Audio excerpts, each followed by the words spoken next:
Perfecto.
Padded Room Radio is back on the air, baby dolls. My name is Darian. I have returned. Can you believe it? I'm back again after 15 years almost. I've not given up on you yet. I don't think you've given up on me yet, although some of you, I feel like, go through long droughts of no padded room, and I do not approve of that type of behavior, friends. Speaking of disapproved behavior, Miss Monica is in the house. I am here. I'm here too. Yeah, you're here. You're speaking of people that come in and out. You took like a 6.5-year hiatus there, kiddo. How dare you leave me for 6 years? I don't think it was that long. It felt like 6 years, Monica, and that's all that matters. And to be honest with you, I don't blame you. I get sick of myself sometimes. What's going on with you in the land of the desert wastelands down in Arizona? How's things? Oh, it's fine. We went to a Rockabilly festival this weekend, so that was cool. Pretty cool. Very cool. Very cool. How was that? It was really nice, but it was really, really hot. Well, of course. It's Arizona. I don't know how some of those people just... Like, you know, the Rockabilly chicks all dolled up. Oh, yeah. I don't know how they wear all that shit in 100 degrees. Well, you got to get up 2 hours early to put all that crap on, man. Even the guys with the hair and the leather and the rings, you got to wear a lot of rings, man. And all that stuff. There were some cool-looking people there, but, you know, the parole officer thought when the pageant was happening, he was like, oh, is there any hot chicks? All the Rockabilly ladies are older. They are. It's kind of a bygone era. And a lot of them not into fitness is what I gathered. You know, if you understand what I'm saying. And I think you do. They're happy, voluptuous ladies. Or as I like to call them, fatty bo-baddies. Yeah, I was like, oh, okay, these are a lot of older ladies here. Sure. But that's cool. Yeah. There was a lot of hot guys, though. Oh, good for you. I was like, wow, what would it be like? Well, yeah, they're all older, which is your weirdo kink thing, so good for you. Okay, well, I feel dirty enough now. I think we can go ahead and get into some horror news, Miss Monica. All right.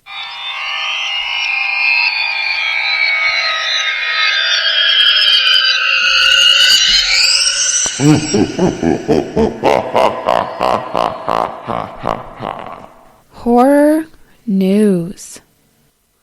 Yeah, buddy. Let me ask you if you're excited for this, Monica. Eli Roth, the Ice Cream Man. I think it's going to be a reimagining of the old Clint Howard movie. Do you remember that one? Yes. It's got a release date of this summer. Yes. Eli Roth behind it. It's probably going to be pretty heavy on the torture and the grotesquerie as usual. Did you ever see that last movie he did, Borderlands? Borderlands. Based on the video games? Oh, I don't think so. Me neither. It was universally panned by everybody. And I like the video games. I still haven't bothered to watch it yet. I probably should, but I don't know. Huh. Oh, I see a cover of it. Yeah, it's a video game. Yeah. I'm not going to watch it. Okay. Here's something else you're probably not going to watch. Scream 4 coming to VHS and 4K Steelbook. Oh, you should probably buy a copy of the VHS one. I'm not going to do it, man. That ship has sailed. I have to say goodbye to my fantasies of owning VHS tapes again. Yeah, but you own it and don't open it and wait 20 years from now. I'm not going to live another 20 years, Monica. Yeah, but the kids will be around, and they could sell that for a house one day. Before in the I don't know 36 hours between the time I die and the time my wife puts me in the ground, my kids are going to come in here, box all this shit up, and probably send it to you. So be prepared for that. You're about to inherit a shit ton of horror movies and other useless crap. To include the stuff that GP's family already sent me, so you're getting like multiple generations of horror bullshit that nobody wants anymore. Oh my God. I always wonder, who am I going to give all my stuff to? You got to give it back to my kids. Exactly. I'm okay with that. Yeah, we can go full circle. We'll bring it all the way, wrap it all the way around. I don't know, man. I mean, I kind of have a soft spot for Scream 4. It's light years better than Scream 3 and still better than 5, 6, and 7 in my humble opinion. But I don't need it on VHS tape. And I already talked to Jason Harrell and some of our other listeners about the reminiscence of the VHS tapes. Good for you, man. Good for you. I like to watch movies that I can see, and I can go back to whichever part I want with a push of a button. That's just my thing, I guess. Yep. Okay. Yeah. Speaking of movies coming home, The Bride is hitting digital next week and getting a physical release in May. You saw this one, didn't you, Monica?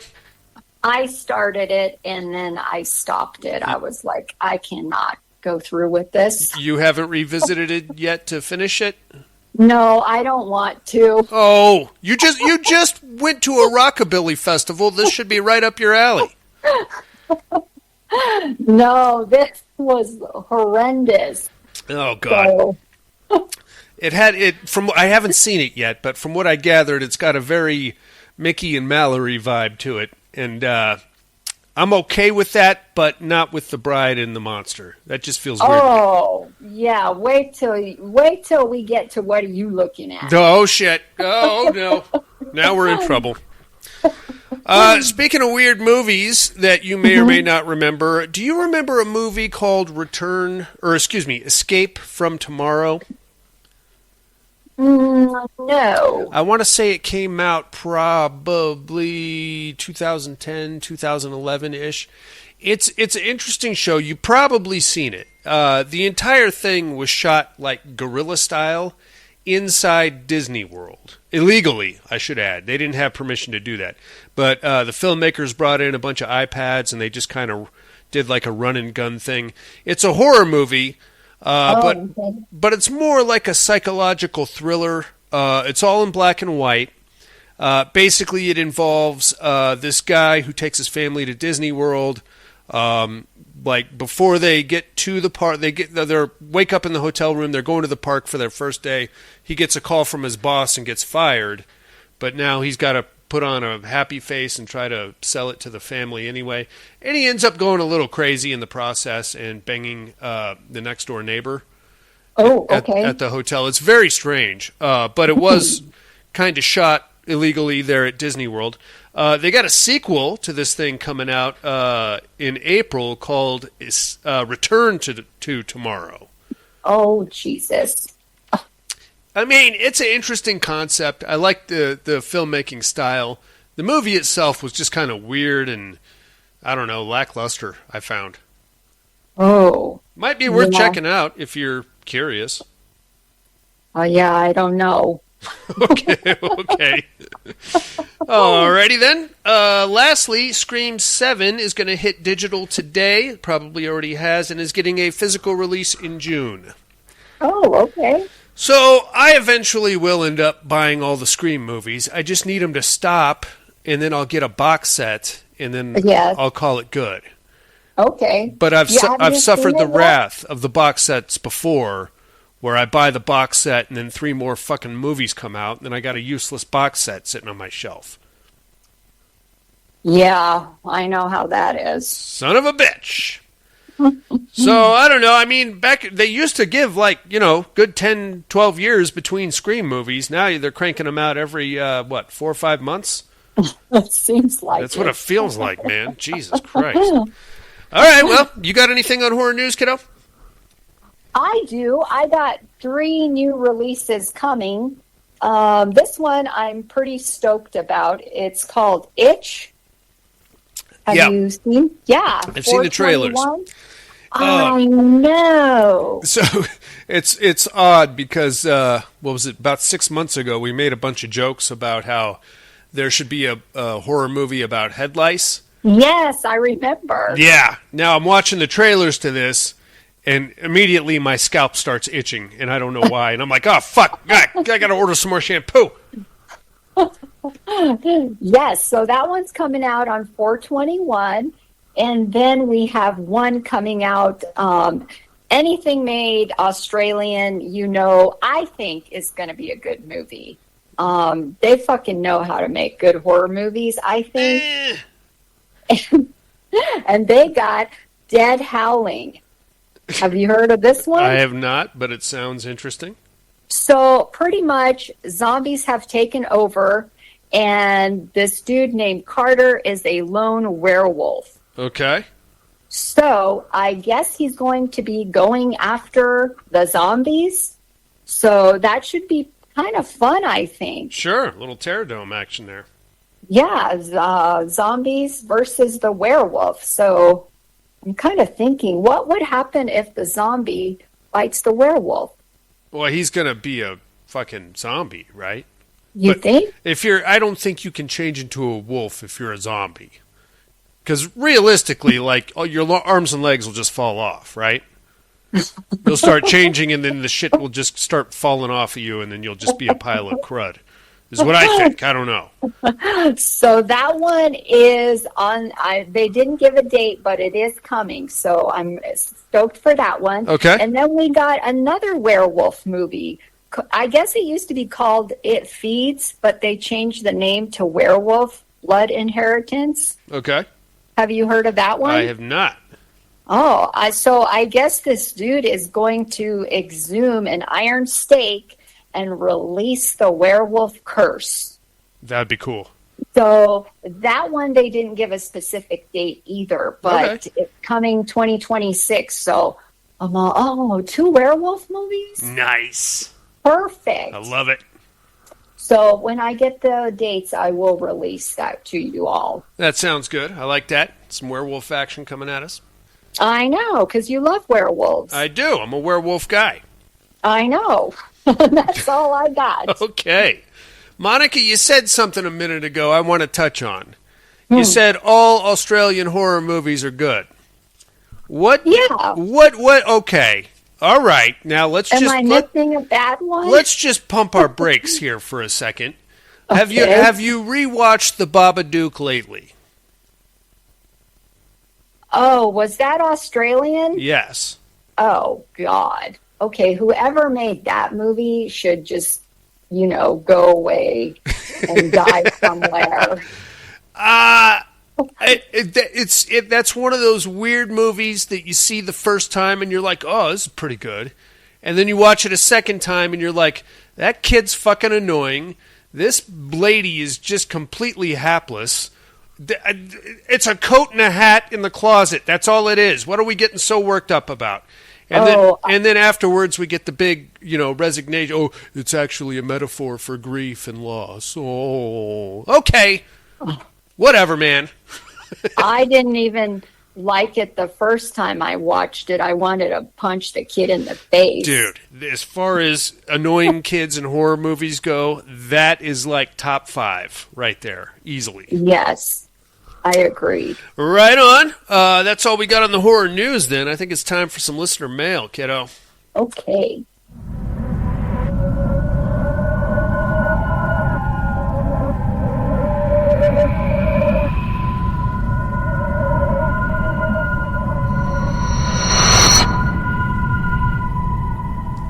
Listener mail. Oh, it looks like we got a email coming at us here, Monica. Okay. All the way from Sydney, Australia. It's our old friend Tim. Hello, Tim. And he is right here. Subject line, hey, fart wolf. Okay. All right. I see what you're doing, Nez. I never should have told that story on the show. God damn it.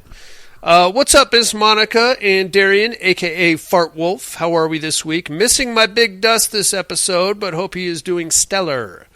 Dusty right now, Tim, is in the land of Disney that we were just talking about. He's probably got ball rash from walking at least 30 miles today and waiting in line being pissed at the world because everybody in front of him and behind him stinks, which is a real problem at Disneyland that nobody wants to bring up. Everybody stinks here, man. God damn it. Put up a sign or something. Have like a Axe body spray booth somewhere in there. I don't know. Pterodome, okay. Since the Deadites have been rudely eliminated from the competition, I no longer care who wins. That was what I told myself until the current matchup happened. I'm now rooting for the Critters. Give me the Critters to win. Sorry, Dusty.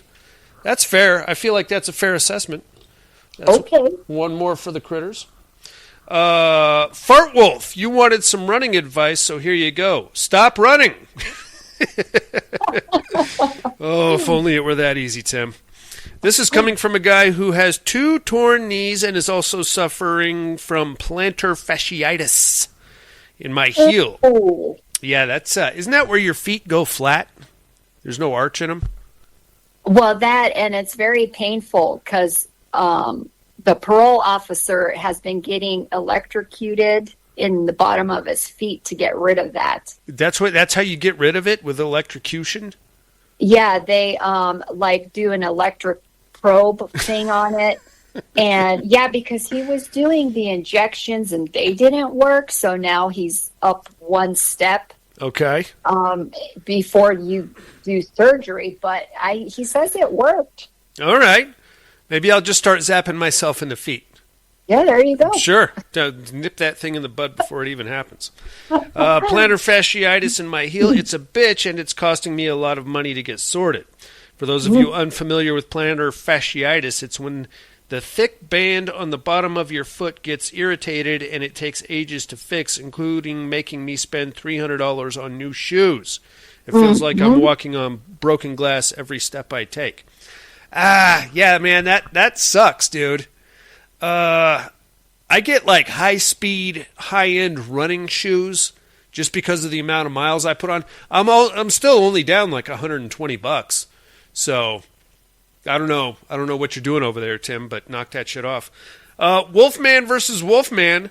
This one is hard. I love both the original and the 2010 remake, so it's a tie. As for the newest Wolfman film, I think I'm the only person who actually really liked it. It was different, and I appreciated that. It's nothing compared to the original Wolfman, but I like all 3 of them. I will say that all 3 Wolfman films are much better than Dracula. Sorry, but besides Bella's performance, I'm not a fan of the original Dracula. We'll get into that here in a second there, Tim. So I checked out Scream 7. I'm a fan of the franchise, but I have to say, while this film did have some great kills, the reveal of the killer and motive is fucking stupid, and I think I'm done with the Scream series now. That's all for me. I hope you have a grand week and stay cool. Much love, team. Thanks, Tim. Thanks, Tim. You're a beautiful individual. And you, too, can be a fart wolf. For the low, low price of $19.95, I will send you a Fart Wolf shirt.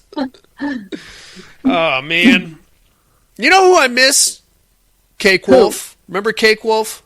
Oh, yeah. Yeah, he just completely vanished on us. I have that effect on people sometimes, Monica. Sometimes they come back, sometimes they don't, sometimes they just say fuck off, and then that's the end of that.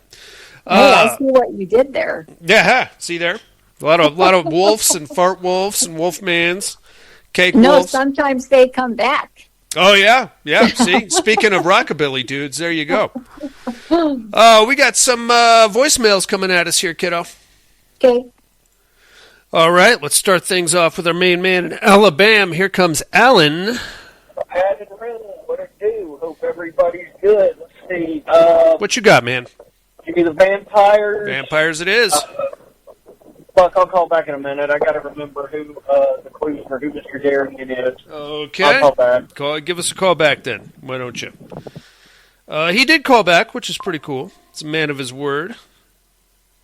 Thrill me. You're Night of the Creep. You got me. So let's see. Okay. Dracula. Yeah. I love the original with Bela Lugosi. Okay. But then, you know, you talk about the remakes. I mean, how many remakes are there? Oh, I know so y'all say y'all are doing the one Luke Benson did, but, you know, there's Christopher Lee. Yep.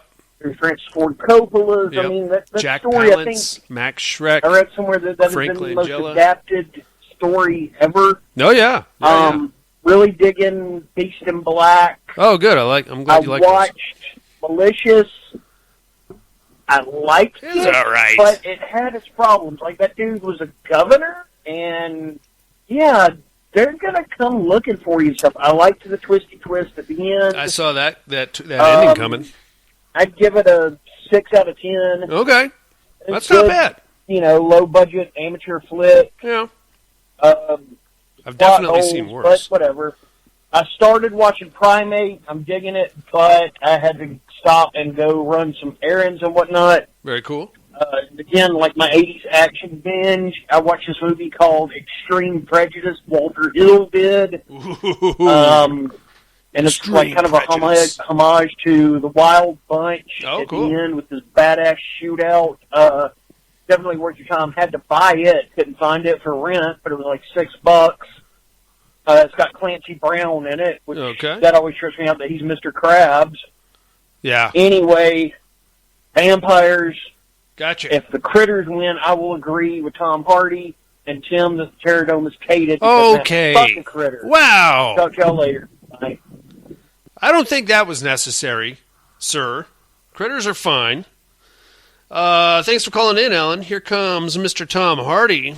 Long time no here, sir. Hey-o. Hey-o, padded rooms. That was my favorite degenerate, or should I say, thrill me, padded rooms. Thrill me. On the educating department. We got Night of the Creep. You got me. Man, I hope I got in on time this You did. time, man. I've been running late and missing calling the padded room. Don't sweat it at all. Always listen, always stalking there. Hey, on the what are you looking at department, I did get to catch, well, I got to catch basically some rewatches. Okay. You know, Big Trouble in Little China. All right. Don't know if we call that a horror flick or not, but it's got horror always elements, one of my I'd say. personal favorites. Mine too. And then I got to catch Vamp. I don't know if you remember the last time you saw this one. There's that one with Grace Jones. Grace Jones, yeah. The vampire. Robert Rustler. Hey, you know what? If Sinners is a ripoff of that flick, that Quentin Tarantino, Robert Rodriguez From Dusk Till flick, Dusk Till Dawn, then that's a ripoff of Vamp, man. I don't know about it's that, the same sir. fucking thing, man. It just happens to be Vamps in this strip club. I don't know, man. Yeah, it's a little But bit of a another stretch thing there, about hot that dog. flick, I gotta say, I liked it. Haven't Okay. seen it in a long It's time. fun. But It's a fun show. it never gets mentioned as like as a horror comedy, but it is. And it totally. actually got some pretty decent gags in it. I don't know. Yeah, so I got to catch them flicks onto the Tainted Terrordome. Okay. The Tainted Terrordome of 2025. I don't think that's necessary either. either. The Vamps. You know, I was just talking about the Vamps, but you know what? Put me down for the fucking Critters. And Critters! I hope all is well. Love you like family. Let's go. Bye. Love you too, Tom Hardy. Thanks for calling in, amigo. Oh, those critters. People are not going to be happy. Monica, I don't think people are going to be happy when they get the results of tonight's matchup. Just saying. I'm kind of surprised. Me too. It was a much better fight than I thought it would be. And to be honest with you, my argument was completely asinine last week. I thought everybody was just going to make fun of me, but well, it was not to be, as they say. Yeah, I didn't have an argument. I just did it. Sure. Sometimes that's the only reason. Just do it. You got anything for Tim, Allen, or Tom Hardy there, baby doll? Thanks, guys. As always, thank you. You guys are the best, and I also have to mention that our Patreon donations have gone up like 300% over the last year, but there's some kind of a problem. I'm not getting notifications from Patreon, so I probably owe some of you guys like prize packs and stuff like that. I'm going to get that sorted out, but to expedite that process, just reach out to me on Facebook. I'll track it down and get your address and send you whatever I owe you. And I'm going to try and get this Patreon thing sorted out too. But thank you guys very much for your donations. You guys are fucking awesome. And yeah, that kicks a lot of ass. And you guys are the reason that we continue to do this and why I haven't missed a week since that time I lost my voice. I think, what was that, 2 years ago or something like that? I don't know. It's been a while, man. But thank you guys very much. And I guess it's time for a movie there, Monica. How say you? All right. Let's do it.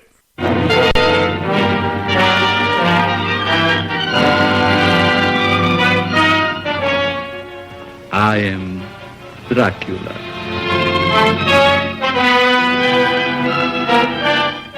A moment ago, I stumbled upon a most amazing phenomenon. Something so incredible, I mistrust my own judgment. Look. Dracula. The very mention of the name brings to mind things so evil, so fantastic, so degrading. You wonder if it isn't all a dream, a nightmare. Rats. Thousands. Millions of them. But no, this is no dream. This is Dracula, the original terrifying story of a maniac and a man who lived after death, lived on human blood, took the form of a vampire bat, and lured innocent girls to a fate truly worse than death. Dracula? Oh, what's he done to you, dearie? Tell me. He came to me. He opened the thing in his arms, and he made me drink.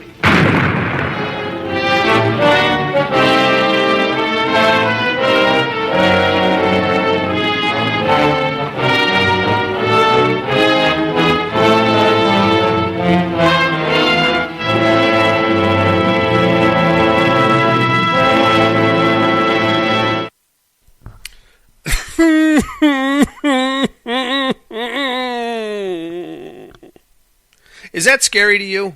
That weird laugh? No. No? It just sounds kind of constipated, right? Or like he's got something stuck in his throat? Yes, stuck in his throat. But when you couple that with that big shit-eating grin on his face, that's a little creepy. That's just me. I don't know. We're talking about the original Dracula from 1931, inmates. Got 7.3 stars on IMDb, directed by Todd Browning, written by Bram Stoker, of course, starring the Bela Lugosi, Dwight Fry, and Helen Chandler. This is, I believe, the first official adaptation of Dracula for film. We had stage productions before this, and of course, the unlicensed adaptation Nosferatu, which came out in 1921, or 21, I believe, F.W. Murnau. So what we have here, inmates, is, I guess, the updating of Bram Stoker's work, although it is it's 1931, Monica, so there's a lot that it gets. Have you ever read the book, Dracula? No, and I was going to ask you that on the next show. Okay. I have read the book, and I will tell you... we were missing a lot of the book in this movie? They were, but okay. I'm going to tell you this. This is a weird stance, but this is just how I feel, and I don't need any judgment from you, Monica, if that is, in fact, your real name. So, listen to me get all defensive. I will say between this one and the 1992 Gary Oldman, Francis Ford Coppola, this one is much truer to the source material, to Bram Stoker's book. but I like that one better. I just feel like it's a better movie. In the book, Dracula's just a fucking asshole. And all he wants to do is fuck with Harker, and he's basically using Mina and Lucy as leverage to do that. And that's his whole game. He's just basically toying with him the whole time, and then it kind of backfires on him at the end. Obviously, in the 1992 version, he's a much more sympathetic character. He actually loves Mina, and he thinks she's the reincarnation. Maybe she is the reincarnation of his lost princess or whatever. Anyway, I'm getting way ahead of myself here. This one's actually going to start off. You know what? Alan, I should have mentioned this in listener mail. Alan brought up a good point about all the adaptations of Dracula. There's 1,000 of them, man. You got this one, obviously. You got Jack Palance as Dracula. You got, of course, Frank Langella. You got Gary Oldman. You got Eddie Munson now as Dracula. Jonathan Rhys-Meyers in that weird TV show that I never watched. Gerard Butler was Dracula. That was not a good movie. I kind of, sometimes I watch it and I'm like, oh, it's not that bad. And then I think about it and I'm like, that's actually pretty stupid. Didn't we have Eddie Murphy as Dracula? He was Maximilian, and he was the vampire in Brooklyn. Oh, okay. But he definitely played it very much like Dracula. He had the Eastern European accent, and he was all gothed out and stuff. So whatever, it's fine. It's basically the same story, just with a different shade put on it. All right. Anyway, this adaptation, and then not to mention that, but then we also have all these weird little spin-offs. You know what I'm saying? Like Renfield. Yes. With Nicolas Cage. Well, that's a horror comedy, obviously, but that just kind of follows the plight of Renfield. And then we have Last Voyage of the Demeter, which just kind of zeroes in on this little footnote that happens in Dracula, which is actually a pretty good show. I don't know if you've seen that one. And there's all these other little spin-offs and miniseries and things going on. It's crazy. It's bananas. Dracula just kind of pops up in other movies from time to time. You know what I mean? Like, he'll do a guest spot on Stephen King It. There'll be a Dracula character. It's crazy. Anyway, so we are going to start off with Renfield in this one, and he is making his way to Castle Dracula over the Borgo Pass. They make a left turn at Weird Mustacheville, where the villagers there all beg and plead him not to go on to Castle Dracula. But he's like, hey, bros, I got business to do. I don't need you fucking around or your weird superstitions. Just get me to the Borgo Pass. There's another coach up there waiting for me. I'll go on with him, and then you can run back and hide, you little pussies. He didn't actually say that. And I was excited for that part because they were all speaking Hungarian. Were they? So you knew what was going on, huh? Oh, yeah. Is the weird mustache still in Hungary? Yes, my grandpa had the weird mustache. Very nice. I mean, if you can grow it out and have some fun with it, then why not, right? Mine never gets that long, and then it's all just gray, and I look like fucking Santa Claus or Sam Elliott or something. Anyway, so that's cool. He gets up there. Bella himself. Well, before that, we get a little cutscene of Bella getting out of his coffin. And he's got his 3 brides there in the crypt with him. And he just kind of pops out, and he's very aristocratic in this interpretation of Dracula. He's not the violent predator that we've seen in other variations, but in this one he's definitely the stately gentleman / creepo / ladies' man / aloof stranger. Monica, would you have sex with Bela Lugosi in 1931? Yes or no? No. Why not? Too creepy, right? What is it? The Widow's Peak? Yeah, he wasn't a very attractive man. No? No. But he is Hungarian, though, so there's that. But that probably means... probably why. Well, that probably means he's like a distant cousin of yours, and then that's just going to be weird anyway, right? Yeah. Probably. Valid point. That's a valid point. Well, apparently at the time, ladies were quite smitten with old Bella Because I know. That's fine. No, I get it. I just wonder how they got their hair so tightly slicked back. You know what I'm saying? Like, what do you do? You slick it back and then you put a helmet on or something? Is that how it goes? I have no idea what they used back then. It must have been like liquid concrete or something, because that shit did not move, and it was like scalp tight, like painted on, man. You can't do that if you have curly hair like me. It just fucking goes wherever it wants. Anyway, he gets up to the Borgo Pass. There he's met by Dracula's coach, who is actually being driven by Dracula himself. It's Bella. He gets on, and something worth mentioning here is for 1931, the backdrops of this movie and like the locales and stuff like that, the set design was fucking spot on, I thought. Like this scene of the coach going up to Castle Dracula, it looked like they were legit going on this ridiculous mountain pass with cliffs on both sides, which is something, it's a bit of an accomplishment in 1931, I'd say. Yeah, maybe they did it for real. I don't think they did, but that's fine. I'm pretty sure this was all done on a soundstage in Hollywood.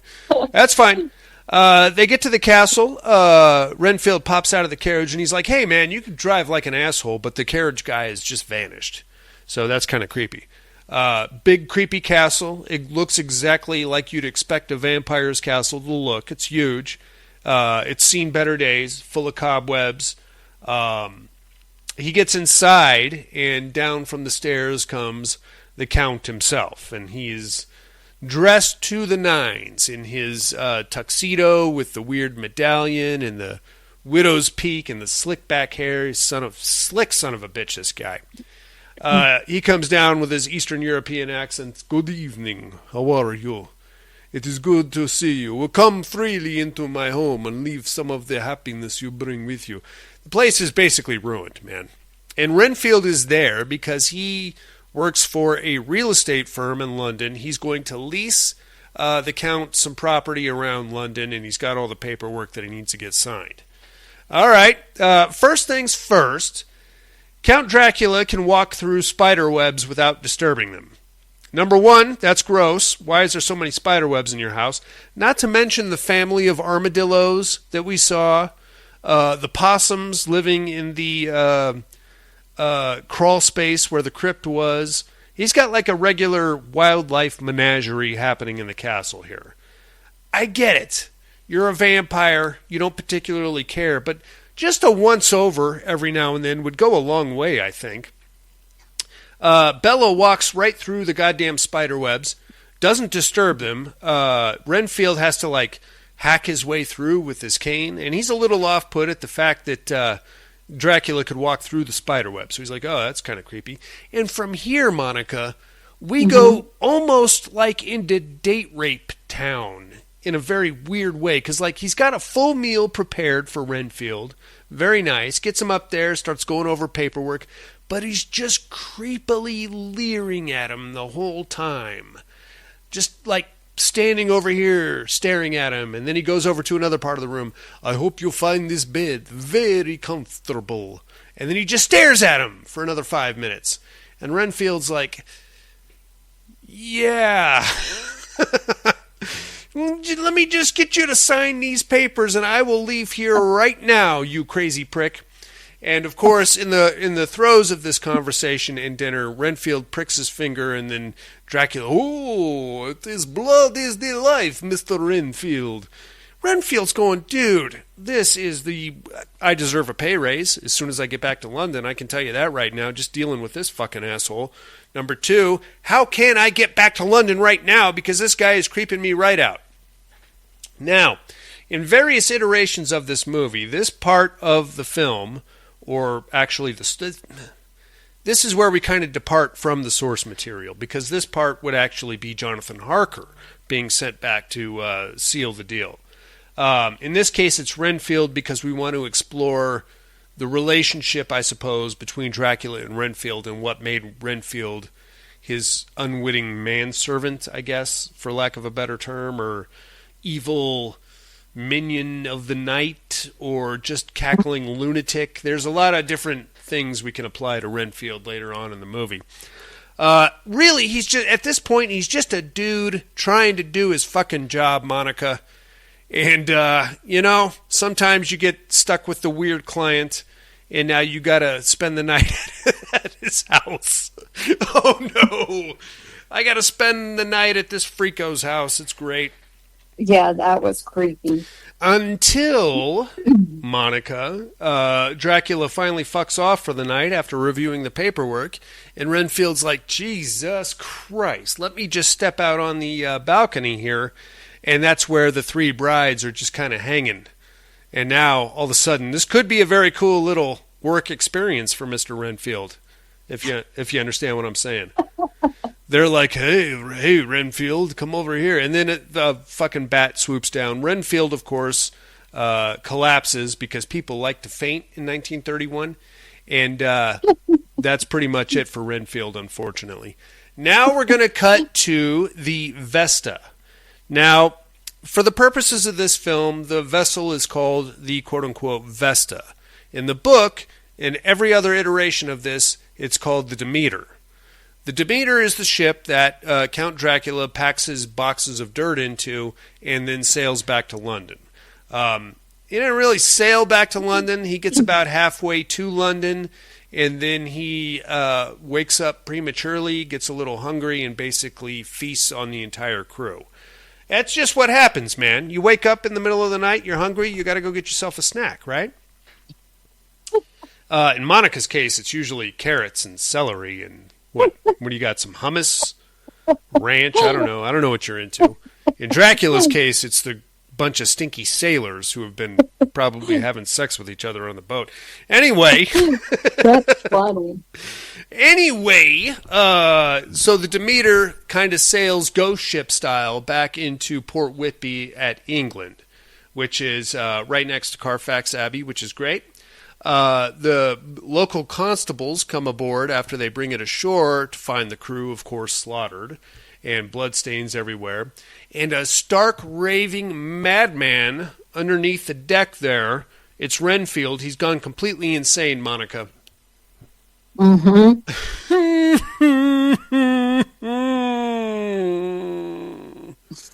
I don't know. It sounds like somebody's punching him in the ribs, right? He's bananas, and he's talking to Dracula's coffin. He's like, Master, we are here.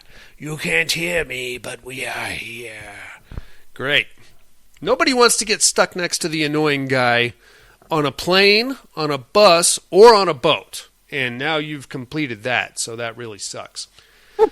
Good news, Dracula's up and he's about. He's still in his tuxedo. Now he's got a top hat, which is even sexier, I guess.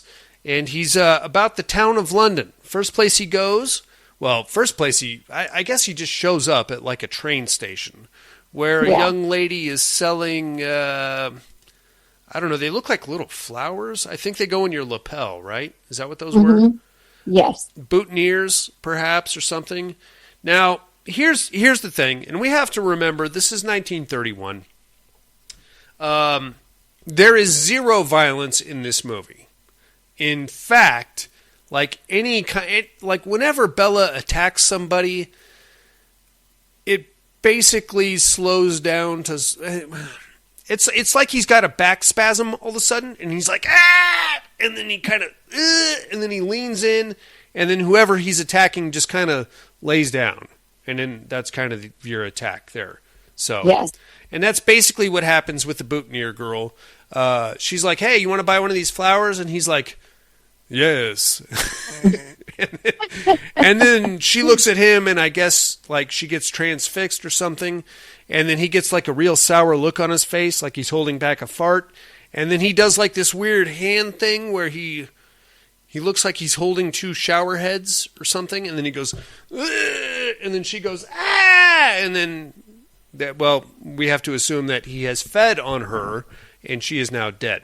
It's also worth mentioning, in a weird, I guess, creative choice by Todd Browning, we never see Bella with fangs. Now, fangs were doable in 1931. We saw him, Max Schreck had him in 1921. I wonder why he chose not to put Bella in fangs.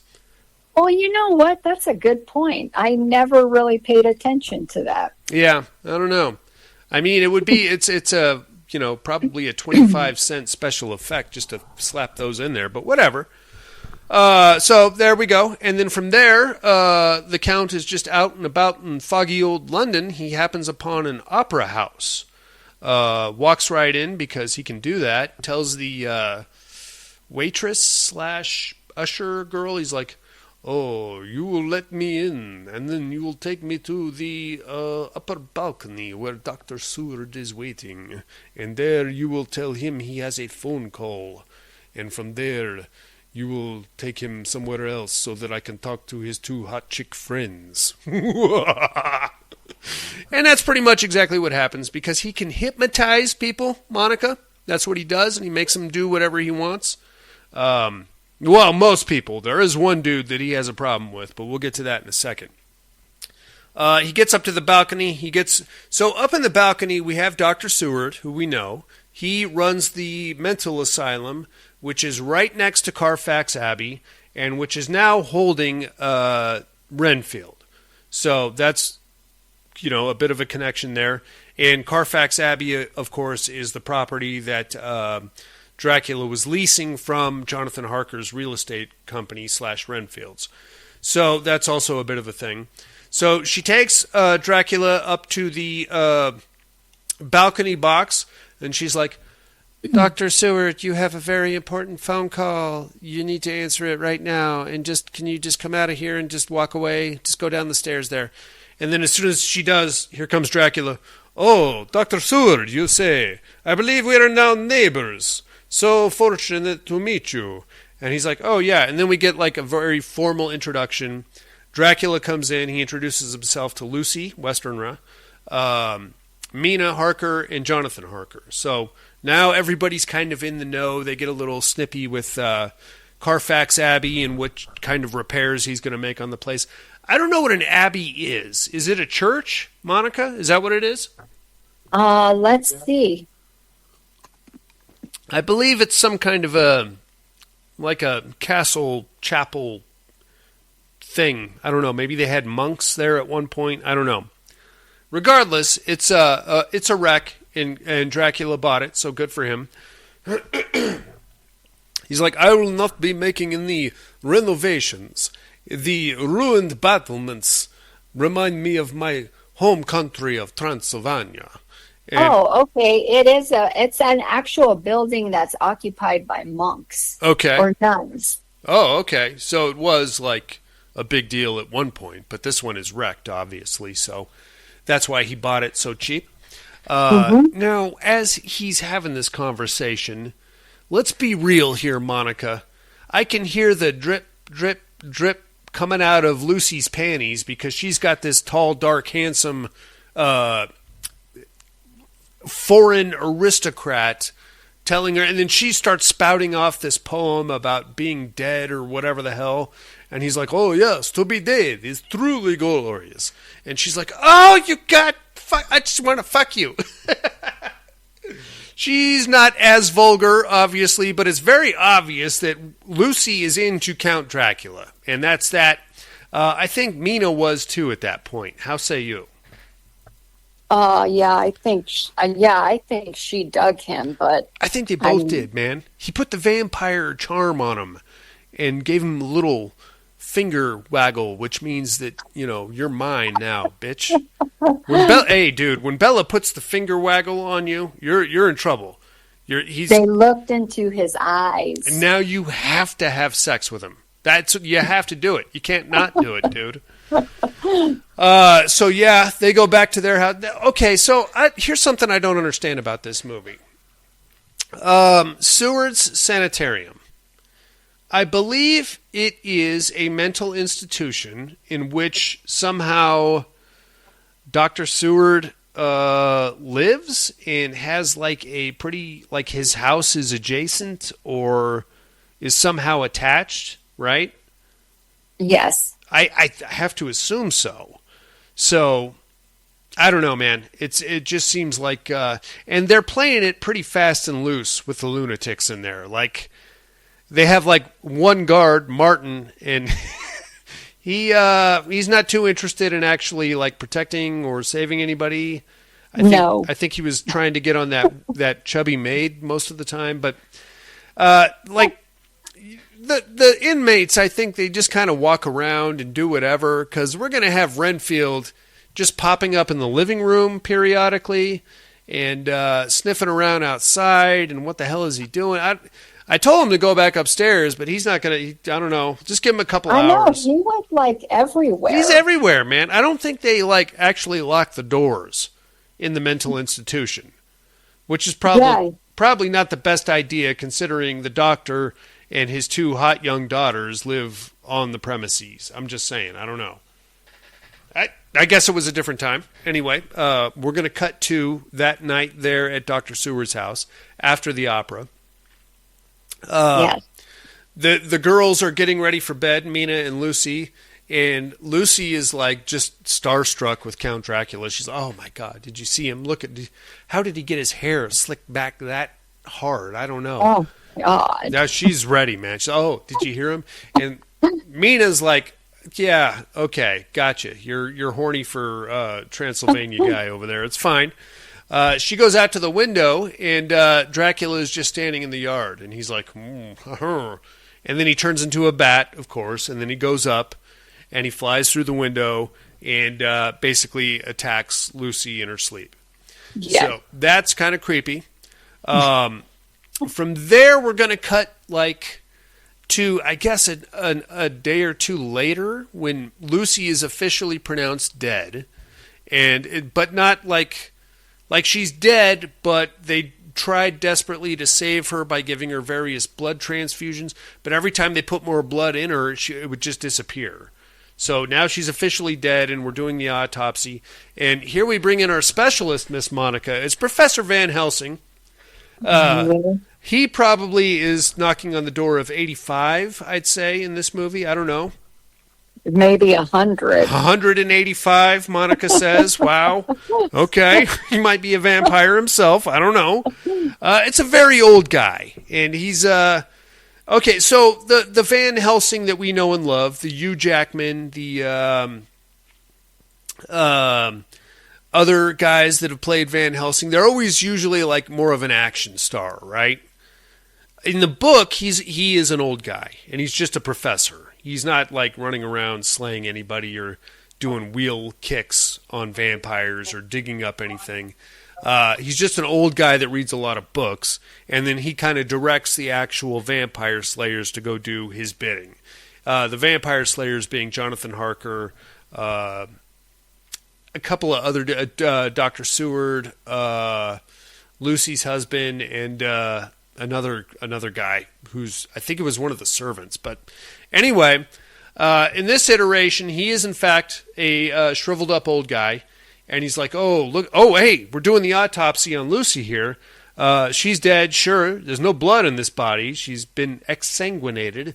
But look at these 2 marks on her neck here. I think these are puncture wounds. Could be a animal or mosquito. I don't know. Anyway, that's probably what killed her right there. Put her in the ground. She's good to go. Well, as far as we know, she's good to go. Then we cut back to Count Dracula. Now... he has not had his fill of blood yet, and in this iteration, he distinctly likes feeding on young, attractive women. So he already killed off Lucy, who I guess was young and hot for the time, even though she had a very weird haircut. Now he's focusing his sights on Mina, who is also young, also has a weird haircut, and he doesn't give a shit about her fiancé, Jonathan Harker, so he's going to start putting the finger waggles on her, get her to do his dark bidding. All right, that's fine. We get like a little bit of Scooby Gang action from Van Helsing. He's got like a crew of professors with him, and he's trying to convince them that Nosferatu is here in London and responsible for the death of Lucy. In the meantime, we have babies disappearing because a quote-unquote woman in white is out stealing babies and taking them to a park where she's biting them on the neck. She's gotten a couple of babies, and finally they managed to save one of them, but it's got the mosquito bites on the neck, so that's scary. While all that's going on, Professor Van Helsing is convincing his posse that the lady in white has to be Lucy because she had the mosquito bites on the neck, so she's got to have something to do with this shit. We don't know how, but it's getting kind of crazy. While that's going on, Bela, Count Dracula, is ramping up his attacks against Mina. Now, for whatever reason, and it's a little bit better explained in the book, he's being much more subtle with Mina. Like, when he got to Lucy, he just kind of flew in there one night, bit her, drank the shit out of her, made her a vampire, and then hauled ass, all in one night. With Mina, he's like, okay, you will come to me after your husband goes to sleep, and I will make you perform oral sex on me in the front yard. He doesn't actually say that, obviously, but it's kind of inferred, right, Monica? Maybe. Why is he wrapping her up in that cloak like that? I think she's going downtown, if you understand what I'm saying. I don't know. I don't know what's going on. I don't know if it even works. He's a vampire, for Christ's sakes. But he's like toying with Mina a little bit. And in the meantime, Mina is slowly going crazy. And her process for turning into a vampire is much more drawn out. Like, during the day, she becomes all lethargic, and Professor Van Helsing is showing her, hey, what are you doing? You okay? You doing all right? Oh, no, I don't know. I have these terrible dreams about this guy that comes into my room in the middle of the night, and he's got these beady red eyes, and then he leans in, and I think he gives me a hickey, I don't know. And then here comes Jonathan Harker. Hey, man, what's up with you? And she's like, oh, you can't touch me, you can't kiss me, because I'm way too dangerous, and you should just stay away from me the whole time and now. And this is all, like, intermittently, like, sporadically throughout this sequence, we get Bela creeping into her room late at night, giving her the gas face, and then very, very slowly leaning in and giving her the finger waggle as he does. And we have to assume that he's biting her in the neck because we never actually see that. It's 1931. I think that was probably too risque for 1931, Monica. Yeah, I think it terrified people, so they didn't want to show that. I think it made chicks horny, dude. If I'm a married man in 1931, I'm taking my wife to see Dracula every Thursday, possibly Tuesdays and Thursdays, depending on how much that costs. Because I'm trying to get down. And I'm also trying to get my hair slicked back as tight as Bella did. See if that works. That's fine. Pretty creepy. So what we're seeing here is Mina slowly being turned into a vampire also, as she should. Creepy stuff. Eventually, there's like a weird meeting happening in the I guess the living room of the Seward house. And Jonathan's there, Mina's there, Professor Van Helsing's there, and fucking Renfield just walks in like he owns the place. That actually hurts for me to do that. I feel like somebody punched me in the chest or something. Anyway, everybody's like, Renfield, what are you doing? He's like, oh, the master has eyes for the young lady. I try to be quiet at night because I don't want to disturb her sleep. And everybody's like, what the fuck are you talking about, crazy pants? The master was standing in the front yard and he had thousands of rats. Rats! Oh, wow! Yeah, I did that. I did the ghost thing, Monica. You're right now. You're Googling what the ghost thing is. It's a song that came out like 10 years ago. But there was thousands of rats in the yard, and I know that song. You fucking better, man. I'll punch you if you don't know that song. I love Ghosts. I like Ghosts too. Even that album, which apparently there was a lot of instrumentals on, and some of them were not that great, but that's fine. He's like, the master wants Miss Mina. You must take her away from here. And then finally they get fucking Renfield. They call Martin, the lackadaisical guard, and they're like, Martin, get him. What the... he just gets out of bed and just walks around like this. What the fuck are you doing? And Martin's like, oh, I'm terribly sorry. I was talking to the chubby girl down there. He gets Renfield out of there, and then there's a knock on the door. Ba-doom! It's Count Dracula. Here he comes. Count Dracula is like, oh dear, Miss Mina. So sorry to hear about your friend, Lucy. She is now a minion of the... so sorry about that. Whatever happened with her. May I come back and check on you later? I hear you're not feeling... The whole time, Lucy is just fucking the shit out of Count Dracula, dude. She is like leaning in like she's gonna... Okay, hey, yeah. Oh, you want to make out? Or no, not right now. Okay, maybe later we'll make out. And he's like, oh, Miss Mina. Oh, so good to see you walking around, looking well. While this whole weird love triangle, and Jonathan Harker's right there, he's like, hey, you know how we're going to get married in a couple of weeks? Remember that shit? I feel bad for Harker. I feel like he is one of the first cuckolds in, like, literary history. And it's kind of not even his fault, man. I mean, it's Count Dracula. What are you going to do? You might as well just present your wife to him on a silver platter, because there's nothing you can do, man. He's a vampire, and he's rich, and he looks like that, which is apparently a thing. So, I don't know. I don't know how you deal with that, dude. In the midst of all this weird love triangle conversation that's going on, Professor Van Helsing happens to open a cigarette box, I think, with a mirror in it. And he notices that Count Dracula is not casting a reflection. So he's like, oh, shit, look at this.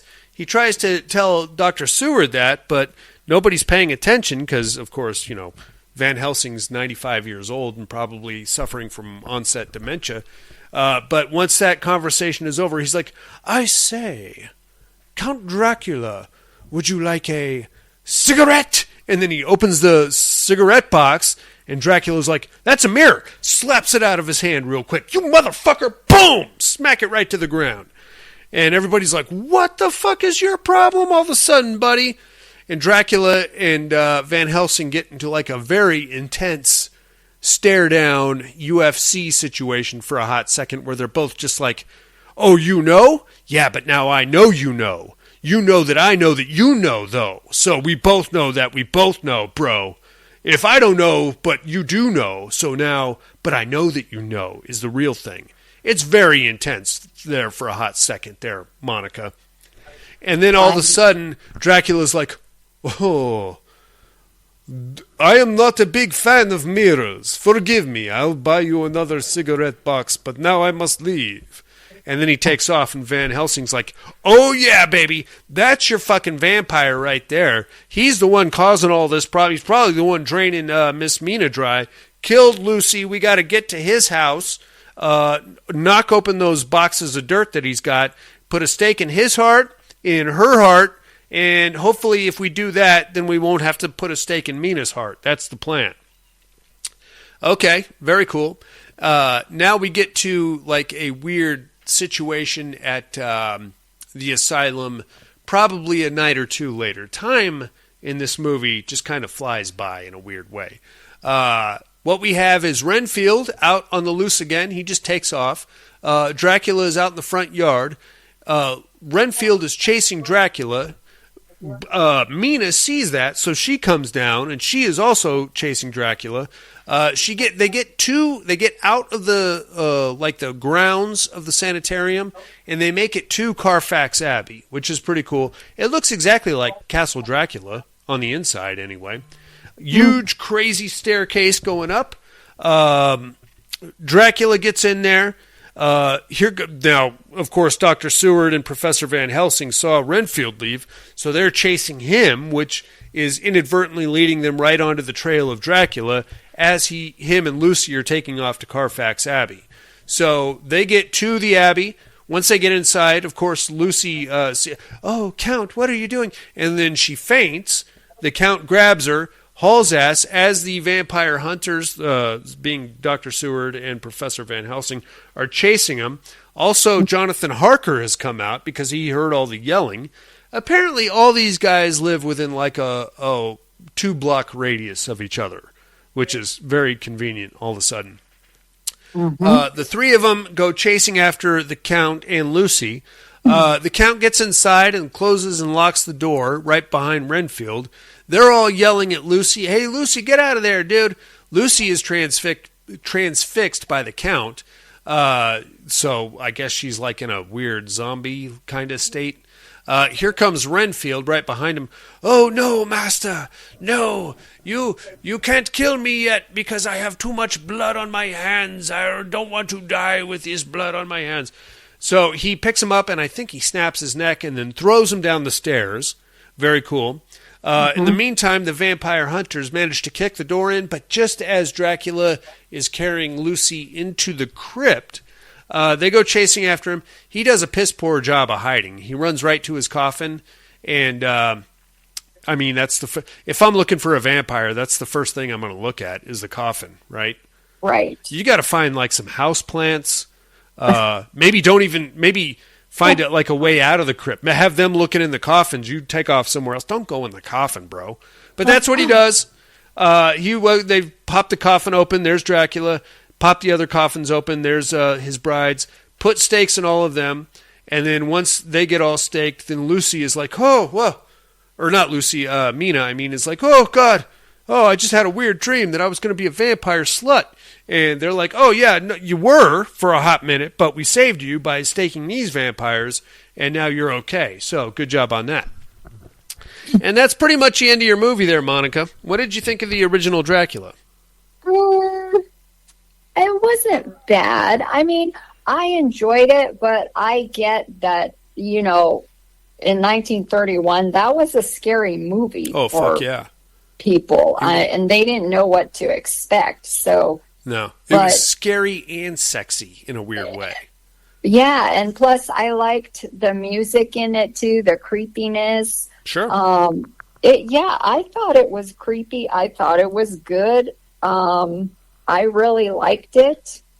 So this is going to be tough. Okay. All right.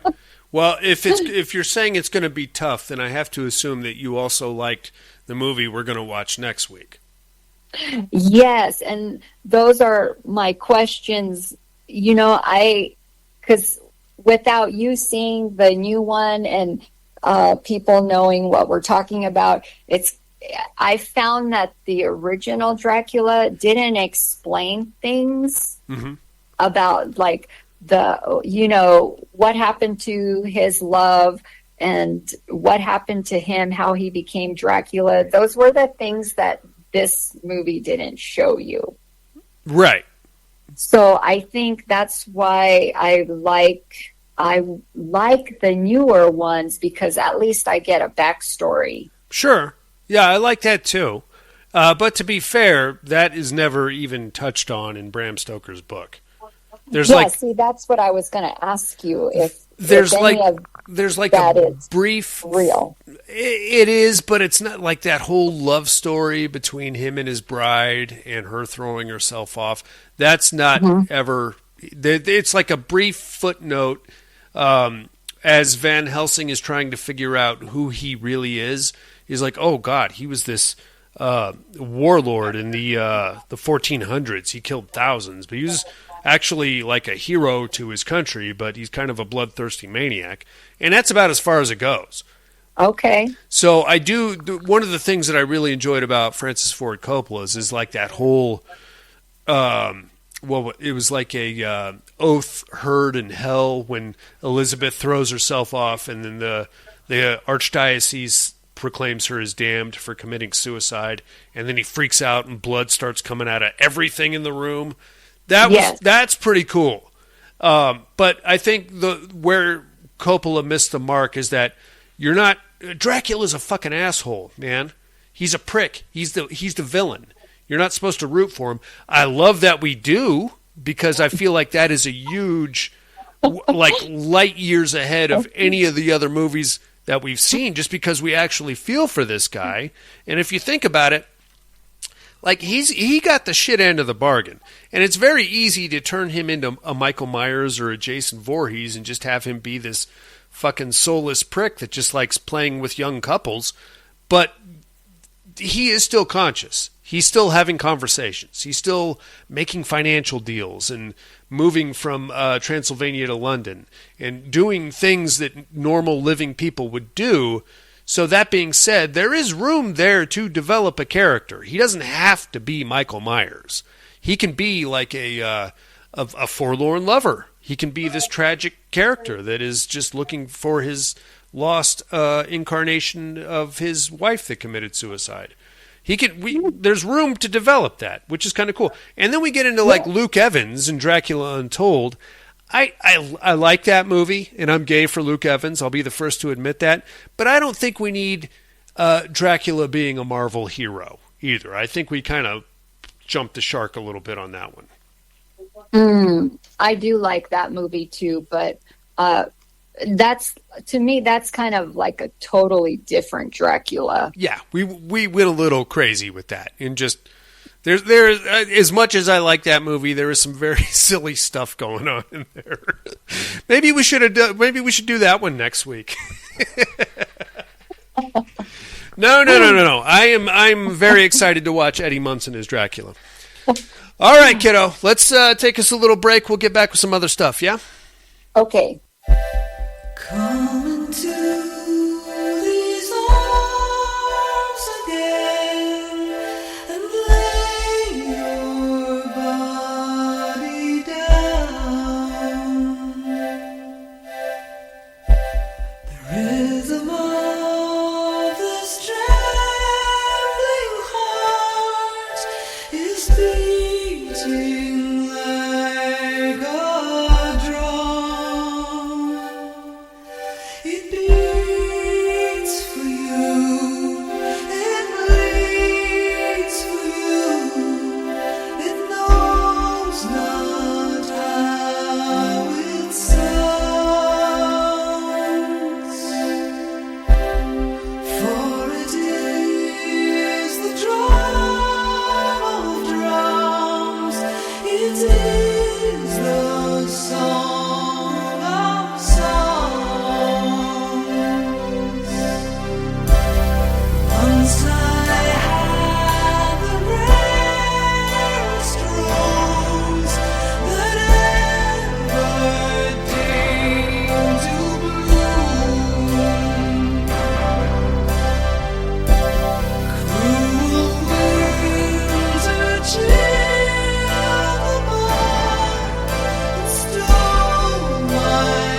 Hey inmates, if you like what you hear, head over to the Padded Room Facebook group and support us through the Patreon link with a small monthly donation. Check out the T-Villain link at paddedroom.podbean.com and grab some t-shirts. Thanks for listening and enjoy the rest of the show. And we are back, ladies and gentlemen. Ooh, man. I feel kind of bad that we had to say goodbye to the werewolf or the vampires on the same week that we did the original Dracula, Monica. Oh, It's almost ironic in a weird way, don't you think? maybe. Yeah, it is. Well, maybe. I didn't even think about it. Well, see, now if the next Dracula that we do kicks ass, then I'm going to have like buyer's remorse for voting for the fucking critters, dude. That's the life of the Terradome guy, is what it is. Okay. Okay, you lunatic. All right, speaking of the Terradome, you ready to look at this week's matchup? Oh, I can't wait. No tears, please. It's a waste of good suffering. I'm not gonna hurt you. You didn't let me finish my sentence. I said, I'm not gonna hurt you. I'm just gonna bash your brains in. I'm gonna bash them right the fuck in. I'll kill you all. I'll drive you crazy. I'll kill you all. Worst dream come true. 6-year-old child with this blank, pale, emotionless face, the blackish eyes, the devil's eyes.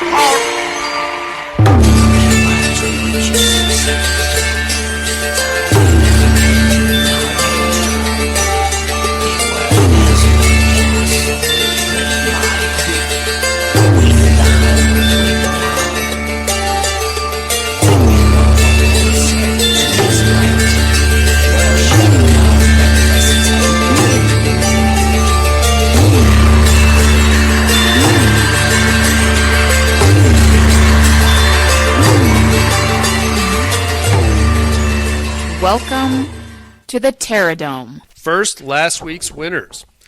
Teams competition, we had the critters versus the vampires. The arrogance of the vampire proved to be its own downfall. Existing as apex predators for centuries led them to believe that they were eternal, and they might have been had it not been for the interlopers. The black scourge that was the Krites left little but bone and sinew in its wake. Living or undead was of no importance. With a vote of 5-3, the critters advance over the vampires, Monica. Wow, I'm shocked. Did you hear that sound? That was the sound of Dusty snapping a pencil in half. God! See, and now, the bulging vein in the forehead. That too, and probably like one singular tear coming down his cheek, you know? He's not going to cry. He's not a baby, but just the one tear. Just the one effing tear. See, that's the thing, inmates. I know a lot of you were thinking the vampires were going to win, but you didn't call in and vote, man. You didn't write in, you didn't call in, and now you get another round of the critters. So it's actually your fault, not mine. Yeah. Let's take a look at this week's matchup, shall we? Oh, boy. For the Inferno Conference Championship. As usual, inmates, bear with me. I'm not much of a writer. It started in the ruins of an old castle. Someone, somehow, managed to open a door to a different dimension, a reality of pain and suffering. Through the door came creatures of pure, unadulterated hatred, demonic fiends hell-bent on making this world their own. These fiery monstrosities were able to secure the castle before the doorway closed, but found themselves cut off from their home and any reinforcements. What the demons didn't account for was the actual location of the castle within the earthen plane. Nestled deep in the Carpathian foothills, the ruins themselves were considered sacred by the locals, a place where nature holds reign and humanity dare not enter, which made the doorway a blight on its history that needed correction. As the demons worked, the howling of wolves rang out from the woods around the castle. First one, then several, building to a cacophony, a battle cry. Teams competition, we have werewolves versus demons. Monica, how do you feel about this one? I got to take the werewolf. Yeah, I think I do too. I mean, there's a lot of different types of demons, and some of them are just silly, you know? I mean, you think about like the demons from Demon Knight. They all had hoop earrings and top-knot ponytails. What is that? What is that guy going to do against a werewolf, right? Yeah, but they can't kill them because they don't have a silver bullet. True, but I think like a lot of werewolves get freaked out by fire, though. I think I remember seeing that. Dog soldiers. Didn't they keep them at bay with torches, I think? That's true. I'm going to go with the werewolves either way. I feel like that's a sound bet. They got claws and teeth. Demons sometimes have that shit, but sometimes they just have like horns and tails, and that's kind of silly. I'm going with the werewolves, Monica. I'm not going to. I'm trying to talk myself out of it, but I'm not going to. That is your Terror Dome matchup for the weekend, mates. It's werewolves versus demons. Get us your votes by next week if you can. Mental Health Hotline is area code 775-387-0275. Or email us, mail@paddedroompodcast.com. We do reserve the right to make fun of anything you have to say. So be forewarned, you might catch a ration of shit. Mainly from Monica. She's very insensitive to other people and their feelings. So there's that. While you're contemplating that matchup, inmates, we're going to tell you what movies we got to watch this week in a little segment called What Are You Looking At?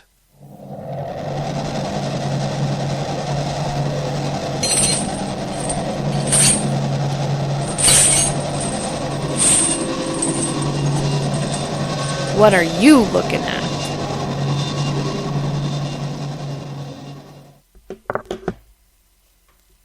So, Monica, I had the neighbor kids over for a sleepover a couple nights ago. They're about the same age as my kids. And whenever they come over, they always want to watch a scary movie. Now, I have to gauge this correctly because, sure, I want to show them a scary movie, but their parents are very anti-scary. Like, Killer Clowns from Outer Space was a bit much for these two. Oh, God. No, I know. So I put on The Faculty from 1998. I feel like it was a safe bet, except one of the kids would jump into a full-on karate stance every time the alien popped out of somebody. I thought that was kind of fun. Yeah, interesting little kind of a reaction there, I suppose.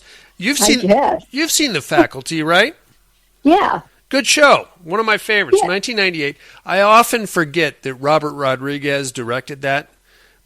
But if you watch it and you know that, you'll find a lot of like subtle little winks and nods to From Dusk Till Dawn. Oh, that's a tame movie for the kids. That's what I thought. I thought. Hopefully, well, I haven't heard from their parents yet, so I think we're in the clear. So, I don't know. I mean, it might be like some post-traumatic stress syndrome where, you know, they'll be having nightmares about aliens and drugs and pen caps later on down the road. I don't know where they're going with that. Anyway, it's a good show. I love it. Like I said, a lot of like little Easter eggs and throwbacks to From Dusk Till Dawn. The part where the cop does the finger guns at Shooter McGavin, I completely forgot about that. That's fun. Bang, bang. Oh, that's right. I watched that, and then I watched a new to me movie, Scream of the Blind Dead, which I believe is supposed to be the newest installment of the Blind Dead movies. It's on Tubi right now. Monica, you're up on the Blind Dead, right? Yeah. Okay, so this one doesn't really have a whole lot to do with anything. It's only about an hour long. There is no dialogue in the movie at all whatsoever. It's literally all slow motion. This chick gets off a train, staggers around the old ruins. At some point, only one undead Knight Templar gets up, and I believe it's a female Knight Templar, which I don't think was ever actually a thing. I could be wrong. And then she runs around, but periodically she stops to masturbate while she's being chased by the Knight Templar, because I believe she was like hearkening back to a lesbian relationship that she had. Oh my God. It's very psychedelic, dude, and it's all in slow motion, and there is not a single line of dialogue the entire movie. It's literally her staggering around the ruins, the undead Knight Templar chick getting out of the coffin, weird diddling, and then like hiding behind some bushes, and then eventually the undead Knight Templar catches up to her and kills her, and that's your movie. Oh, gee, okay. I feel like if we were going to make a Blind Dead movie, it would be similar to this, but with a lot less masturbation, I guess. I don't know, man. I don't know what the idea behind this movie was. Like somebody said, I want to make an homage to the Blind Dead movies, but I still want to beat off to it, I guess, is where we were headed. I don't know, man. It's very strange.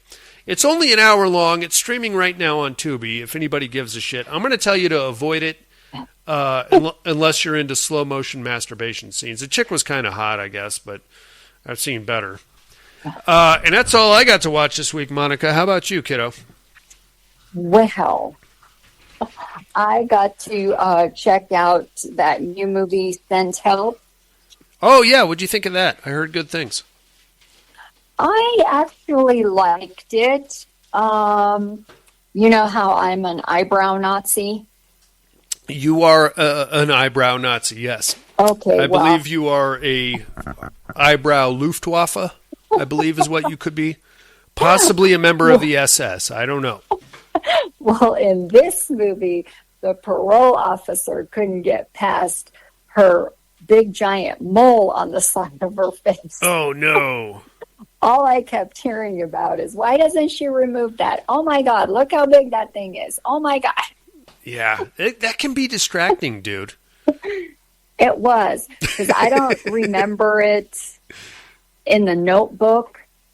But honestly, I don't know what the craze is for this chick. Like, she's not hot. You don't think so? No. Okay. And I think the Notebook was what made her, but whatever. And then I watched Grotesque Part 2. Oh, there's a Part 2 to that? No, this is a different one. Okay. So Part 1 was about a girl that went to an alleyway doctor and got a nose job, but he ended up butchering her face. Okay. Did you ever see this? This isn't the Japanese one that you made me watch, right? No. Okay. No, this is, yeah, and so she goes on a killing spree and is just randomly killing people now. And so all because she got a bad nose job? Yeah, she went off to kill her coworkers that talked shit about her. And at the very end of the first one, there was a doctor who actually fixed her face and put her back together. Oh. And in Part 2, she gets screwed over and she goes back on her killing spree, which was, this movie sucked. Okay. It doesn't sound good. Did you like the first one? I liked the first one. Okay. It was pretty good. But this one, I felt like they don't have nowhere to go with this story. Yeah, how many times is your face going to get fucked up, you know, before you stop going to get the plastic surgery? And then I watched The Knock Knock Man. Okay. That's new on Tubi. Okay. You can stay away from The Knock Knock Man. It sounds pretty silly, yeah. It is silly. Okay. You pretty much, instead of doing Bloody Mary, you sit in a circle with a door drawn on a piece of paper. Okay. And then you say these silly words, and then your eyes roll back in the back of your head, and you see the Knock Knock Man, and you're supposed to open the door, and you see him. Well, if you don't open the door, he comes to the real world to see you. Okay, so he's basically like a pushy salesman, right? Yes. Like if you don't open the door and tell him you're not interested, he's just going to come back in a couple hours. So, okay. I like what we're doing, where we're trying to invent these new horror villains, but like sometimes maybe just take it back a notch, you know? Knock, man, get out of here. And then I did check out the new Minnie Mouse. What is that? Minnie's Massacre, Midnight Massacre. Yeah, I saw that. I mean, I didn't watch it, but I saw the thing pop up. I think it's on what is it, Peacock Tubi. or Tubi? Yeah. So, is this a tie-in to Screamboat, or is this its own thing? I'm kind of wondering, just because. So Minnie Mouse is a regular, like, junior high girl, and these bullies throw her down into, like, a basement, and she gets attacked by mice. Okay. And they go inside of her mouth, you know, and then I guess she becomes Minnie Mouse Killer, and like 20 years later, she seeks revenge on these chicks. Yeah, I'm not doing it. I'm not going to do that. That's dumb, man. That sounds like a dumb idea. Look, I don't want to shit on anybody's horror movie, but when you're doing these Disney properties, it worked somewhat for Winnie the Pooh because it was like a new thing, and now we're just shoveling these things onto the fire, hoping something makes some money. I feel like. That's a pretty crappy. Was there any redeeming quality to this movie, or am I prematurely shitting on it? No, there was nothing good about this movie. Yeah. I mean, you might have had my curiosity if it did tie into Screamboat somehow, because remember at the end of Screamboat, I was wondering if it did, because the boy that was in the scene that helped, you know, the bully chicks push her down. Mm-hmm. He apparently they had become friends. So when she kills the last girl in the movie, he also takes a stab at the bully chick, and then he puts the Mickey Mouse mask on at the end. Okay. So I was like, oh, is this who Mickey Mouse is? All right. I don't care. I just don't care. Good, but at least they tried. I'll give them that, but I'm just not interested. And then the last one I watched was Red Riding. You really did a deep dive on this Disney crap, didn't you? Well, I didn't think Red Riding was a Disney. Well, this one I thought was about Little Red Riding Hood. Yeah, it's a Disney. Oh no, it's a Grimm fairy tale. You're right. Yeah, this one was. I cannot believe I even wasted my time. Oh no! It's pretty much this girl. Her mom ODs, and she goes back to like England or some shit like that, to this big giant mansion, and her grandma tells her, "Oh, your mom was a piece of shit," and the whole time the daughter's trying to figure out how her mom really lost her arm, because her mom told her that she lost her arm from a wolf attack. And the wolf was actually her father, but he really wasn't like a wolf. He was just some lunatic out in the woods. And I'm all, oh my God, what the hell is going on? It sounds very involved for a Red Riding Hood horror movie. Yeah, there was no wolfman. There was no werewolf, no wolfman, nothing. It was just a creepy old man that was like killing people. And he's the one that cut her arm off? Yeah, apparently the story was that he ate her arm. All right. All right. Well, good luck with that. That's fine. Yeah, and thank God that I'm so over it. Yeah, we got to find something good to watch, dude. This is getting silly. All right. Well, on that note, I guess it's time for some immersion therapy then, kiddo. Heck yeah.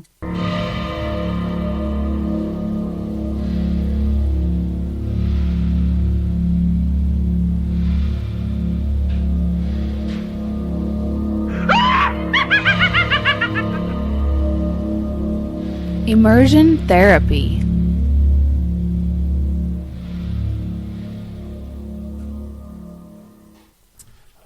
So I'm not mad at Malicious from 2023. They did telegraph the ending a little bit. And as Alan alluded to, there were some plot holes. Like, I wanted to know what the two goons were there for. We never really... did we get an answer to that, Monica? I don't think we did. I thought the goons were just there by mistake. I thought, well, they were asking for the governor guy, weren't they? Yeah, so I just assumed that they went to the wrong house. Okay. I mean, I guess it's possible, but it was very convenient.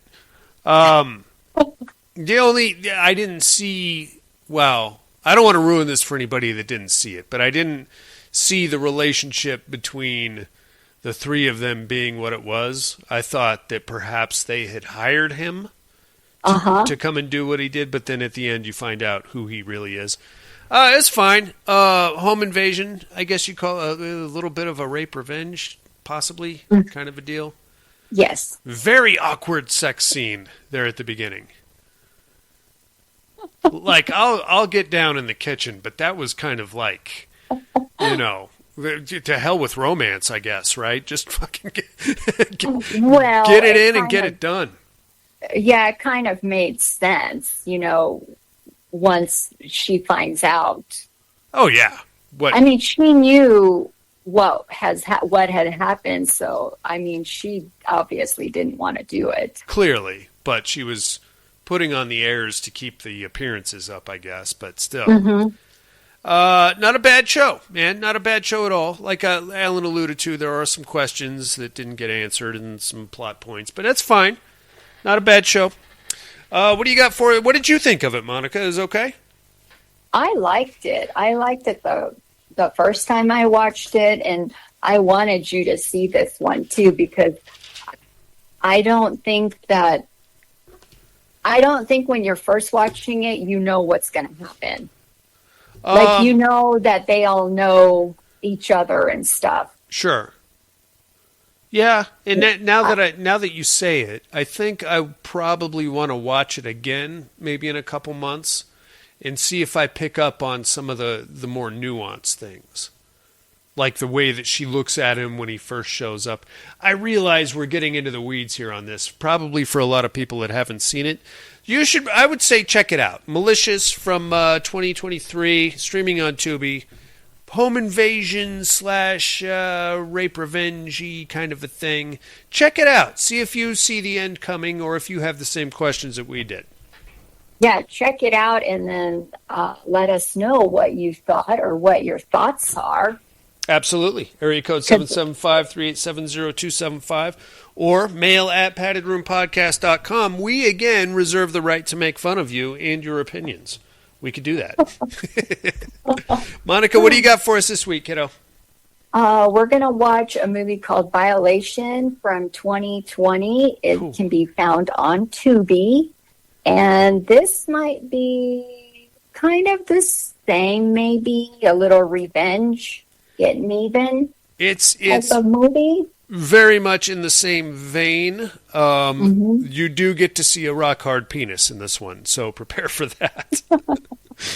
I don't remember any boobs, but it's been a while. Oddly enough, I remember the penis, though, so there's that for you. Check that shit. I don't remember that scene. Oh, it's coming right at your face. Get ready for that. Okay.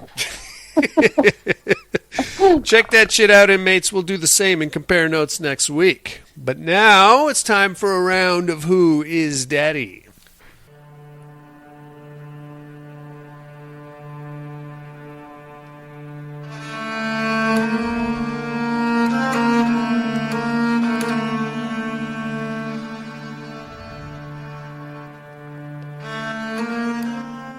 Who is Daddy?